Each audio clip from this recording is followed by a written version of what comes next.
BRTA কার্যালয়ে ভুয়া কর্মচারীদের দৌরাত্মে অতিষ্ঠ সাধারণ মানুষ। তাদের ব্যক্তিগতভাবে নিয়োগ দেন বিআরটিএর কর্মকর্তারাই। ড্রাইভিং লাইসেন্স, গাড়ির রেজিস্ট্রেশন থেকে শুরু করে ঘুষ আদায় সব কাজই করেন এই ভুয়া কর্মচারীরা, আর তাদের বেতন দেন নিয়োগকারী কর্মকর্তারাই। কিন্তু সাধারণ মানুষ মনে করেন এরাই আসল। MAH রাসেলের ক্যামেরায় হারুন রশিদের 2 পর্বের রিপোর্টের প্রথম পর্ব আজ। নারায়ণগঞ্জ জেলা বিআরটিএ কার্যালয় সকাল থেকেই জমজমাট। টেবিলে টেবিলে কর্মচারীরা ব্যস্ত লাইসেন্স আর গাড়ি রেজিস্ট্রেশনের কাজে। এখান থেকেই 22,000 ভুয়া লাইসেন্স দেয় বিপাকে পড়েছেন অনেকে। সে বিষয়ে কথা বলতে ইন্সপেক্টর সাইদুর রহমানের কাছে গেলে জানান তিনি নতুন, তাই কিছু বলতে পারছেন না। পুরনো কর্মচারীদের কাছ থেকে তথ্য নিয়ে জানানোর অনুরোধ করলে তিনি বলেন অফিসে তিনি ছাড়া কোনো কর্মচারী নেই। তাহলে যারা বাইরে কাজ করছেন তারা কারা? আর আমি 2 দিন হলো জয়েন করছি। আর আমাদের আপনাদের অফিসে আর কোনো স্টাফ নাই? দুইজনই চালানো। তো এরা পাবলিক তো না, এই যে এরা বসে আছে না কারা দেখি তো। তাকে নিয়ে বাইরের ডেস্কে গিয়ে একজনকে পাওয়া গেলেও বাকিরা ততক্ষণে পলাতক।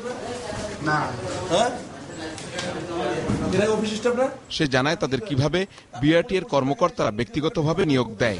লাইসেন্স শাখায় এখানে কাজ করতেছে। কিভাবে কাজ করছেন? আপনি সরকারি চাকরি করেন না? তাহলে কিভাবে করেন এখানে কাজ?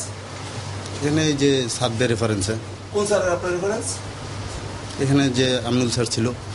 ইন্সপেক্টর সাহেব, সে তো আপনার অফিসের কোনো কর্মচারী না। সে অফিসের কাগজপত্র কিভাবে ডিল করে বলুন তো? যে উনি কেন ওনার তো কাগজপত্র বুঝে নিচ্ছে।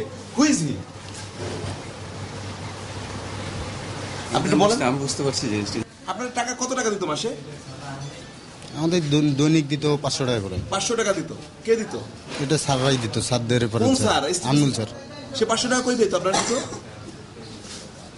আপনি এদের কাছ থেকে কত করে নিতেন একজনের কাছ থেকে? না, এদের কাছে টাকা নিতাম। এরপর তাকে বের করে দেয়া হয় অফিস থেকে।